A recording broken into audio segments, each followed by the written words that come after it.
And so, you talk in one chapter about unearthing the gospel and the need to unearth a new maybe not a new gospel, but a more robust gospel for today's age. What do you mean by that? Yeah, one of the things I say, that's in a later chapter where I say, we're not today introducing in the West, we're not today introducing the gospel to an unevangelized nation. I mean, no matter what people tell you about the need to do evangelism, in your case, most Americans have some rudimentary understanding of the basic ideas of the gospel. Doesn't mean they're Christians, but this is not new news for them.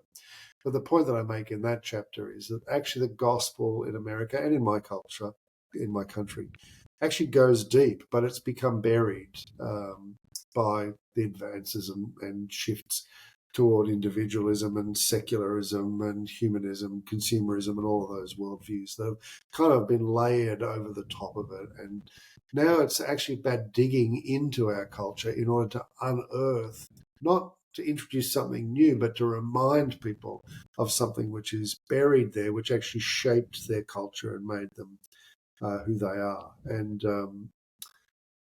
I have an experience of doing this with a group of students, literally kind of unearthing in a way a rediscovery of kind of the kind of the essential elements of what it is to be church. I took a group of students on a study tour of Europe, and we went to Pompeii. And I wanted to do this not because we know that there was a Christian community in Pompeii, although there is debate about that, but whether there was or not. I wanted them to go to an ancient city that had been kind of frozen in time, as it were.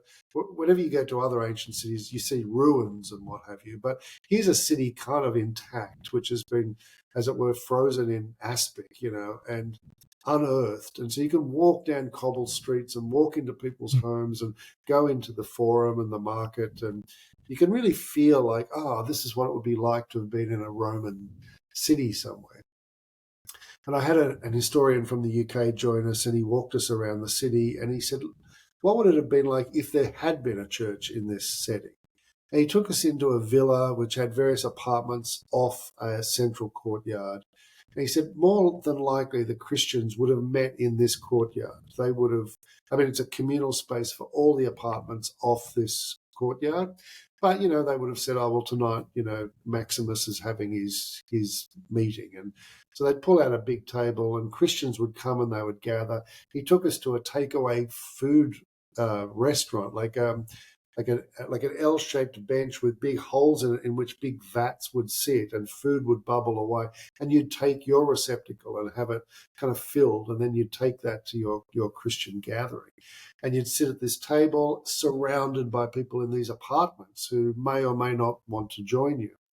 And he explained to us that this is not a bizarre thing for ancient people, because that was what ancient guild meetings were like. I mean, the silversmiths and the sellers of purple cloth and various other merchants, they would do the same thing. If they lived in one of those apartments, they'd kind of, as it were, kind of book the central courtyard. They'd pull out their big table. Their fellow silversmiths would come with their pots of food, put them on the table, and then they would eat that meal as a communal meal. And in the midst of that, they would maybe slaughter a small animal or a bird. They would say various prayers to the gods of silversmithing or the gods of whatever their particular vocation was. There may be kind of incantations and then a meal, and then they'd talk about the price of silver or whatever they talk about as business people. But his point in telling us this was that a guild meeting was always made up of men in a particular industry, so generally middle class to upper middle class men, nearly always citizens of the city, and no other people were welcome. Slaves were not welcome unless someone was serving them in some way. Women were not welcome unless a woman happened to be there serving them in some way. No one from a different socioeconomic background or even from a different vocation could be there. It was a homogenous meeting. And so if you lived in one of those apartments and you saw that this guy's holding his guild meeting, you would pay it no mind, because it's like, well, I'm not a silversmith, or I'm a slave, or I'm a Jew, or I'm an African, or whatever the case may be. I'm a woman, I just wouldn't even register that it was happening. I would walk right past it when I went home that night. But the Christian meetings looked very similar, around tables with food. So when you first walked into a courtyard like that, you might think, oh, it's a guild meeting. But then when you looked again, there were women and men sitting at this table side by side, not women serving men, men and women together around the table. And then you would see that there are slaves and free people sitting around that table, that there are citizens and non-citizens, Jews and Gentiles, rich and poor. It would be, I can't emphasize this enough to you, Andrew, it was unheard of. No one had ever seen anything like this before. You would literally do the double take, what is this? And there was food on the table and they were eating, but there was also a ritual, not the slaughtering of animals or the burning of incense or smoke going up to the sky, hoping that the gods might hear them. They did something with bread and with wine in the middle of their gathering. You had to listen carefully to figure out what that all meant. But it was intriguing and interesting. And here's the other thing that the early Christians would do is when they saw you come home to your apartment, they would call out to you and they'd say, Andrew, have you eaten tonight, brother? Have you prepared your meal already? We have more than enough. Come, eat our meat, eat our bread, drink our wine. You're welcome at this table. Now, you were never welcome at a guild table. And so you might seek to join that meal and eat that food. And then they would say to you, Jesus is present at this table. He is present here now. There's no God high up in the sky. I'm sorry, God is not just up high up in the sky or far away from us that we desperately hope that he might shower his blessings on us as silversmiths. He eats with us. We eat the gospel in the bread and the wine as part of a love feast.